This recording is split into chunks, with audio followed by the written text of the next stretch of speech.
ನಮ್ಮಮ್ಮನಿಗೆ ಬಡತನ ಇದ್ದರೂ ಬುದ್ಧಿವಂತಿಕೆ ಇತ್ತು. ನನ್ನನ್ನು ಓದಿಸಿದ್ದು ಕಾನ್ವೆಂಟಲ್ಲೇ. ಏನು ಮಾಡಿದ್ಲು ಅಂದರೆ, ಅಲ್ಲಿ ನ್ಯಾನ್ಸಿ ಟೀಚರ್ ಅಂತ ಇದ್ದರು. ಅವರು ಮಡಲಿಗೆ ಹಾಕ್ಬಿಟ್ಲು ನನ್ನನ್ನು. ಆಮೇಲೆ ನಾನು ಅವ್ರ ಮನೆಯಲ್ಲೇ ಒಬ್ಬನಾಗ್ಬಿಟ್ಟೆ. ಭಾರಿ ಹೊಂದ್ಕೊಂಬಿಟ್ಟೆ, ಹಚ್ಕೊಂಬಿಟ್ರು. ಆ ನ್ಯಾನ್ಸಿ, ಆ ಫ್ರಾನ್ಸಿ, ಆ ಮರ್ಸಿ, ಆ ವಿನ್ಸಿ,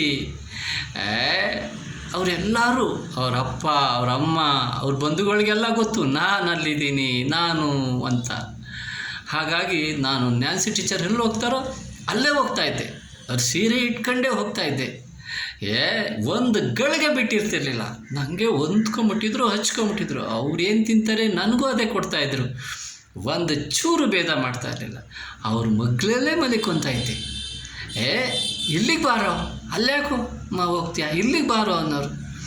ಆಮೇಲೆ ಅವ್ರು ಏನು ತಿಂತಾರೆ, ಅವ್ರು ಎಲ್ಲಿ ಕರ್ಕೊಂಡು ಹೋಗ್ತಾರೆ, ಅದು ಒಂದು ಚೂರು ಭೇದ ಮಾಡ್ತಾ ಇರಲಿಲ್ಲ. ಅನ್ಯೂನ್ಯವಾಗಿ ನೋಡ್ಕೊಳ್ಳೋರು. ಎಂಥ ಒಳ್ಳೆ ಕೆಲಸ ಮಾಡೋದ್ಲಲ್ವ ನನ್ನ ತಾಯಿ. ಸ್ಕೂಲಲ್ಲೂ ಅಷ್ಟೇ ಅವರಿಂದಲೇ ಓಡಾಡ್ತಾ ಇದ್ದೆ. ಆ ಮಿಸ್ಗಳೆಲ್ಲ ಇವ್ರು ನೋಡಿ ವಾಟ್ಸ್ ಇಸ್ ನ್ಯಾನ್ಸಿ ಅನ್ನೋರು. ಅವ್ರು ನಗಾಡ್ಕೊಂಡು ಮುಂದೆ ಹೋಗೋರು. ಇಲ್ಲೂ ಇವರು ಅಷ್ಟೇ, ಮನೆಯಲ್ಲೂ ಅಷ್ಟೇ ನಂಚ್ಬೇ ಅನ್ನೋರು. ಅವಾಗ ಇವಳು ನೋಡಿ ಯಾಕೋ ಅಂದಂಗೆ. ಆಮೇಲೆ ಅವಳು ಒಗಸರಾವ್ ಅನ್ನೋಳು, ಒಗಸರಾವ್ ಅನ್ನೋಳು. ಸುಮ್ಮನೆ ಇರು ಅಂತ ಅವ್ರ ಭಾಷೆ ಕೊಂಕಣಿಲಿ. ಹಂಗೆ ಭಾರಿ ಹೊಂದ್ಕೊಂಡು ಹೋಗ್ತಾಯಿದ್ರು. ಆಮೇಲೆ ಈ ಕ್ರಿಶ್ಚಿಯನ್ ಹಬ್ಬ ಬಂತು ನೋಡ್ರಿ. ಆವಾಗ ಆ ಟ್ಯಾಬ್ಲೋಗೆ ಅದು ಮೆರವಣಿಗೆಯಲ್ಲಿ ನಾನು ಯೇಸು ಕ್ರಿಸ್ತನ ಶಿಷ್ಯನ ಪಾತ್ರಧಾರಿಯಾಗಿದ್ದೆ. ವೇಷಧಾರಿ, ಪಾತ್ರಧಾರಿ ಅಲ್ಲ, ವೇಷಧಾರಿ ಹಾಗೆ ನಿಂತು ಊರೆಲ್ಲ ಮೆರವಣಿಗೆ ಆಯಿತು. ಅಲ್ಲೆಲ್ಲ ಮೆರವಣಿಗೆ ಮಾಡಿಕೊಂಡು ಮತ್ತೆ ಬಂದೆ. ನನ್ನ ತಾಯಿ ನೋಡಿದ್ಲಲ್ಲ, ಬೆಳಿಗ್ಗೆ ಬಂದು ನನ್ನ ಹತ್ರ ಹತ್ತು ಬಿಟ್ರು. ಯಾಕವ್ವ ಅಂದೆ. ಯಪ್ಪ, ನನ್ನ ಹೊಟ್ಟೆಲ್ಲಿ ಹುಟ್ಟಿ ನಿನಗೆ ಅನ್ಯಾಯ ಆಯ್ತಲ್ಲೋ. ಬೇರೆ ದೊಡ್ಡವ್ರ ಹೊಟ್ಟೆಲ್ಲಿ ಹುಟ್ಟಿದರೆ ನೀನೆಂಥ ದೊಡ್ಡ ವ್ಯಕ್ತಿ ಆಗ್ತೀಯ ಕಣೋ ಅಂದ್ಲು. ಅವ್ವ, ದೊಡ್ಡದೋ ಚಿಕ್ಕದೋ ನನಗೆ ನೀನು ಬೇಕು ಕಣವ್ವ ಅಂದಿವೆ. ಹೆಂಗೆ ನನ್ನ ತಾಯಿ ಮಾಡಿದ್ದೆಲ್ಲ ಒಳ್ಳೆ ಕೆಲಸಗಳೇ, ಭಾರಿ ಬುದ್ಧಿವಂತೆ, ಭಾರಿ ವಿವೇಕ. ಹಾಗೆ ನನ್ನ ತಾಯಿಗೆ ನಾನು ಯಾವಾಗಲೂ ನನ್ನ ತಾಯಿ ಮಗ್ಳಲ್ಲೇ ತಬ್ಕೊಂಡೇ ಮಲಿಕೋತಾಯಿದ್ದೆ. ನಾನು ಶ್ರವಣಬೆಳಗೊಳಕ್ಕೆ ಹೋದರೂ ಅಷ್ಟೇ ನಮ್ಮ ಚಿಕ್ಕವನ್ನ ತಬ್ಕೊಂಡೇ ಮಲಿಕೋತಿದ್ದೆ. ನಮ್ಮ ದೊಡ್ಡವ್ವ ಚಿಕ್ಕವುದರ ಹತ್ರನೇ ಹೋಗ್ತಾಯಿದ್ದು. ನನಗೆ ಆ ತಾಯಿ ಜೊತೆಯಲ್ಲಿ ಇದ್ದು ಆ ತಾಯಿ ಅಂದರೆ ಪಂಚ ಪ್ರಾಣ ಆಗ್ಬಿಡೋದು. ಅವರಿದ್ದಲೇ ನಿದ್ದೆನೇ ಬರ್ತಿರ್ಲಿಲ್ಲ.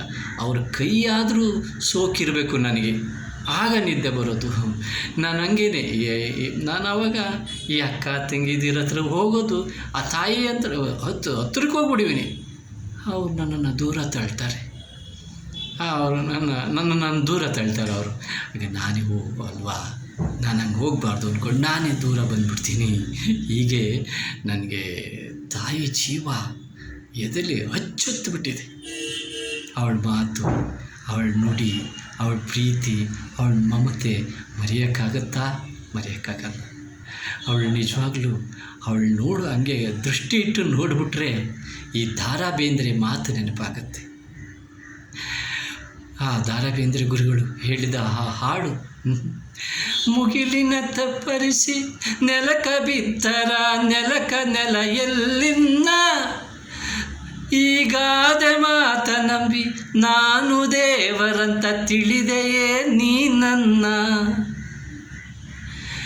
ನಿನ್ನ ಕಣ್ಣಿನಗ ಕಾಲೂರಿ ಮಳೆಯು ನಡುಕ ಹುಚ್ಚುನಗೆ ಯಾಕ, ಹನಿ ಒಡೆಯಲಿಕ್ಕೆ ಬಂದಂತ ಮೋಡ ತಡದಂಗ ಗಾಳಿಯ ನೆವಕ, ಹತ್ತಾರೆ ಹತ್ತು ಬಿಡು ಹೊನಲು ಬರಲಿ ಮತ್ಯಾಕ ಮರೆಸಿತಿ ದುಃಖ, ಹತ್ತಾರೆ ಹತ್ತು ಬಿಡು ಹೊನಲು ಬರಲಿ ಮತ್ಯಾಕ ಮರೆಸುತ್ತಿ ದುಃಖ, ಎದೆ ಬಡಿಸಿ ಕೆಡವು ಬಿರಿಗಣ್ಣು ಬ್ಯಾಡ ತುಟಿ ಕಚ್ಚಿ ಹಿಡಿಯದಿರು ಬಿಕ್ಕ, ಎದೆ ಬಡಿಸಿ ಕೆಡವು ಬಿರಿಗಣ್ಣು ಬ್ಯಾಡ ತುಟಿ ಕಚ್ಚಿ ಹಿಡಿಯದಿರು ಬಿಕ್ಕ. ನೀ ಹಿಂಗೆ ನೋಡಬೇಡ ನನ್ನ, ನೀ ಹಿಂಗೆ ನೋಡಿದರೆ ನನ್ನ, ತಿರುಗಿ ನಂಗೆ ನೋಡಲವ್ವ ನಿನ್ನ, ತಿರುಗಿ ನಂಗ ನೋಡಲವ್ವ ನಿನ್ನ. ಹೇಗಲ್ವಾ ತಾಯಿ ನೆನಪು ಹೀಗೆ ಸಾಗಲಿ, ಅವಳ ನೆನಪಿನಲ್ಲೇ ಬದುಕು ಸಾಗಲಿ. ದೋಣಿ ಸಾಗಲಿ ಮುಂದೆ ಹೋಗಲಿ, ದೂರ ತೀರವ ಸೇರಲಿ.